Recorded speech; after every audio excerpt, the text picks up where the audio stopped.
নমস্কার, আমি Reena Bhardwaj. Barasat astro research institute and human development সোসাইটির পক্ষ থেকে আমার সকল বন্ধু এবং ফলোয়ার্সদের শুভেচ্ছা জানিয়ে আজকের ভিডিওটি শুরু করছি। আজকের ভিডিওর বিষয় হচ্ছে যে মাধ্যমিক পরীক্ষার কিন্তু রেজাল্ট বেরিয়ে গেছে। তাহলে এই পরে ছাত্রছাত্রী এবং তাদের বাবা মাদের মনেও একটা ইচ্ছা থাকে যে আমার ছেলে মেয়ে কোন জায়গায় বা কোন স্ট্রিমটা নির্বাচন করলে তার জীবনে সফলতা কোনো বাধা আসবে না।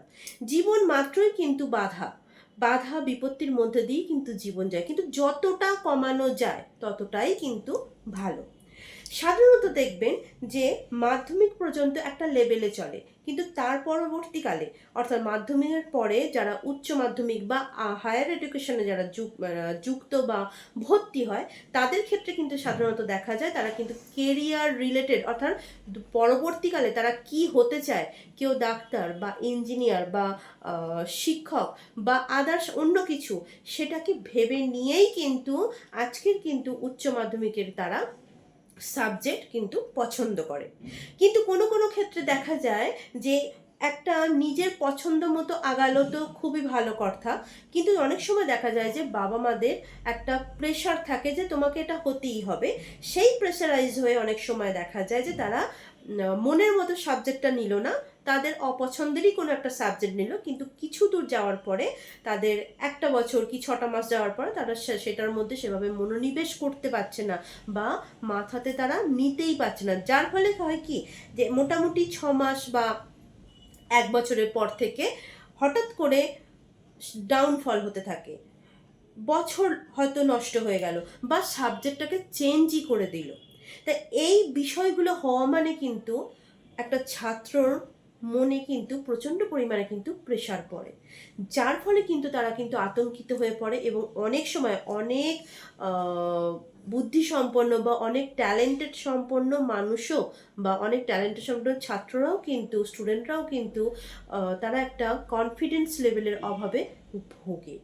তো এই জায়গাটা যাতে না আসে তার জন্যই কিন্তু আজকের ভিডিওর বিষয় হচ্ছে যে মাধ্যমিকের রেজাল্ট আউট হয়ে গেছে, প্রত্যেকেই তার নিজস্ব লেখা অনুযায়ী পড়াশোনা অনুযায়ী তারা তারা নিজেদের মার্কশিট বা বলতে পারেন ফলাফল লাভ করেছে। এরপরে আপনারা সায়েন্স নিয়ে ভর্তি হবেন কি আর্টস নিয়ে ভর্তি হবেন কি কমার্স নিয়ে ভর্তি হবেন, কোন লাইনটা গেলে আপনাদের জন্য সুইটেবল হবে সেটাই কিন্তু আজকে হাতের রেখার ওপরে দেখাবো। প্রথমেই বলি এখানে একটি হাত আঁকা আছে।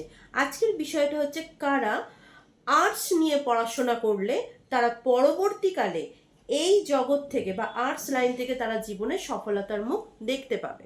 তাহলে প্রথমেই বলি হাতের গঠন কেমন হতে হবে।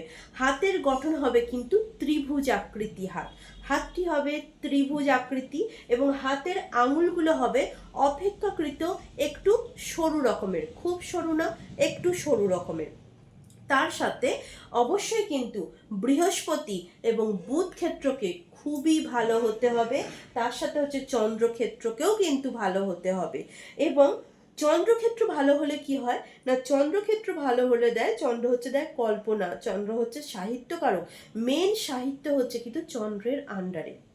যারা আর্টস নিয়ে পড়াশোনা করবে অবশ্যই হাতে চন্দ্রের অবস্থান ভালো হতে হবে এবং বৃহস্পতি হচ্ছে প্রচুর পরিমাণে নলেজ, প্রচুর পরিমাণে হচ্ছে জ্ঞান আরোহণ করবে। তার সাথে হচ্ছে বুধের ক্ষেত্র ভালো হলে যে কোনো বিষয়কে সহজে মনে রাখতে পারবে এবং তার সাথে সহজে বুঝতে পারবে এবং দীর্ঘদিন ধরে সেটাকে কিন্তু মনে রাখতে পারবে। তাহলে এর সাথে সাথে যদি দেখা যায় যে শিরোরেখা সেটা বৃহস্পতি ক্ষেত্র থেকেই হোক বা আয়ুরেখা থেকেই শুরু হোক না কেন, সেখানে দেখা যাচ্ছে যে শিরোরেখা যদি একটু চন্দ্রের দিকে ঢলে যায় এবং এক্ষেত্রে যদি দেখা যায় চন্দ্রের স্থান যথেষ্ট উচ্চ এবং প্রশস্ত, হাতটা হবে কিন্তু ত্রিভুজ আকৃতি, একটু নরম প্রকৃতির হাত। শিরোরেখা বৃহস্পতি ক্ষেত্র থেকে অথবা আয়ুরেখা থেকে শুরু হয়ে চন্দ্রক্ষেত্র পর্যন্ত যাবে এবং কোনো একটি রেখা এসে চন্দ্রক্ষেত্রে অর্থাৎ শিরোরেখার সাথে টাচ হবে।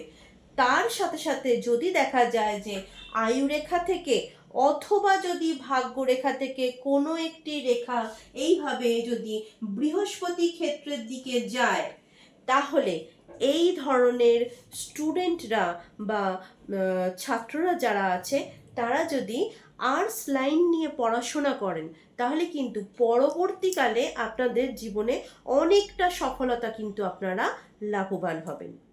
যদি মনে করেন যে ভর্তি করানোর আগে একবার আপনাদেরই পরিচিত কোনো বা পছন্দের কোনো যদি অ্যাস্ট্রোলজারকে দিয়ে আপনার সন্তানের ভবিষ্যৎ বা সন্তানটা কোন দিকে গেলে তাদের ভালো হবে সেটা একটু বিচার করে নেন, তাহলে ভবিষ্যতে হঠাৎ করে ডাউনফল হওয়া বা বছর নষ্ট হওয়া বা মনোনিবেশ না করতে পাওয়া এই সমস্যাগুলোতে পড়বেন না।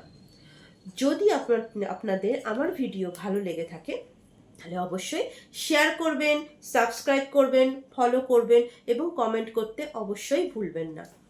নমস্কার।